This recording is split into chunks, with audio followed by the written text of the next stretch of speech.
කොහොමද කට්ටියටම අද මම ඔයගලන්ට ගේන්න හදන්නේ අලුත්ම සීරීස් එක. මේ සීරීස් එකේදී මම කරන්නේ Godot වලින් 2D basic top down shooter game එක හදන. මේකදී ඔයගලන්ට මම එපිසෝඩ් එක full series එකක් ගේනවා. පළවෙනි එපිසෝඩ් එක හැටියට අද මම ඔයගලන්ට කරන්නේ ප්‍රොජෙක්ට් එක අපි හදා ගන්නවා. අවශ්‍ය මුලින්ම අපි කරන්නේ Godot එකේ open කරගෙන ඉන්නෝනේ project manager එක. ඊට පස්සේ මම create project දෙන්න. මම මෙතනට නමක් දෙන්නවා. මම මෙතනට top down shooter කියන නම දෙන්න. ඊට පස්සේ අපි මෙතනට දෙන්න ඕනේ ෆෝල්ඩර් එකක් දෙන්න ඕනේ මෙතනට. ඊට පස්සේ අපිට තියෙන්නේ අපිට අවශ්‍ය රෙන්ඩර් එක තෝරගන්න තියෙන්නේ. මම ඔයගලන්ට කියන්නේ මොබයිල් එක තෝරගන්න කියලා.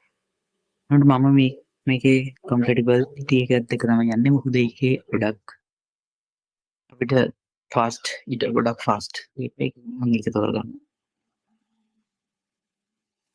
හරි. දැන් අපේ ප්‍රොජෙක්ට් එක ඕපන් වුණා. දැන් අපිට තියෙන්නේ මොනවද මේ වටේම පැනල් තියෙන එක කියේවා. මේ අයිකන් තියෙනවා අයිකන් තියෙනවා නම් මොනවද කවුරු මුකුත් දන්නේ නැහැ. දැන් අපි උඩින්ම බැලුවොත් අපිට මම මේ අයිකන් වලින් පටන් ගන්නවා. මොකද මේ කලින් ටික ගැන දැනගෙන ඉන්න ඕනේ කොහොමද එහා මෙහා.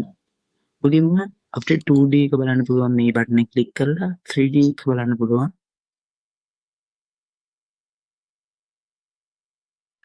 අපිට 2D එක බලන්න පුළුවන් මේ බටන් එක ක්ලික් කරලා අපිට 3D බලන්න පුළුවන් මේ බටන් එක. ඊට අපි ස්ක්‍රිප්ට් හදුවට පස්සේ ස්ක්‍රිප්ට් බලන්න පුළුවන් මේ බටන් එකෙන්. අපිට ඇසෙස්ට් ලයිබ්‍රරි එකට යන්න පුළුවන් මේ බටන් එකෙන්. ඊට පස්සේ අපි දැන් ඊට පස්සේ ගත්තාට පස්සේ අපිට මෙතන බලා ගන්න පුළුවන් අපි සීන් හදන අපි දැනට අපිට සීන් හදන්න බෑ. අපේ දැන් තියෙන කිම්ප් එකක් හින්දා එකක් හැදුවට පස්සේ අපිට තව එකක් හදන්න පුළුවන් මෙතන මේ බටන් එක ක්ලික් කරලා සීන් එක.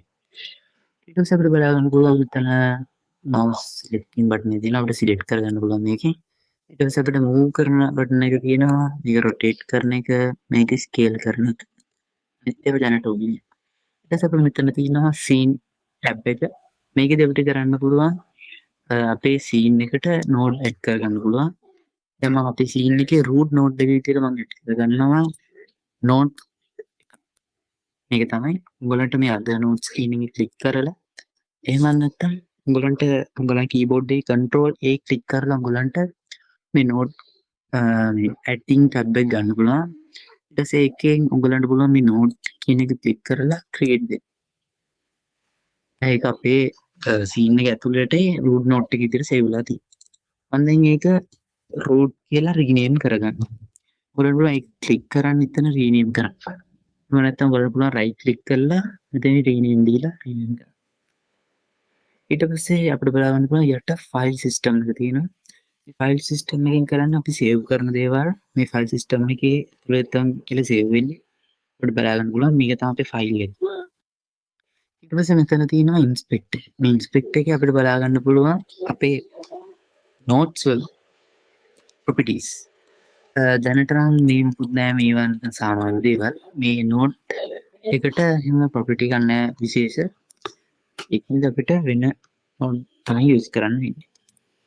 අපිට control S ඔබලා දැන් අපි ඉන්න scene එක save කරගන්න පුළුවන්. මේක save කරගන්නවා නෙමෙයි මම save කරන්නේ game. කියන මම මේක save කරගන්න. අපිට පුළුවන් මෙතන save button එක දෙන්න save කරගන්න. හරි එහෙනම් දැන් මෙච්චරයි අපිට මේ වීඩියෝ එකේ කරන්න තියෙන්නේ. ඊළඟ වීඩියෝ එකෙන් මම කියනවා ඔයගලන්ට කොහොමද අපි basic term movement system එක හදාගන්නේ කියලා.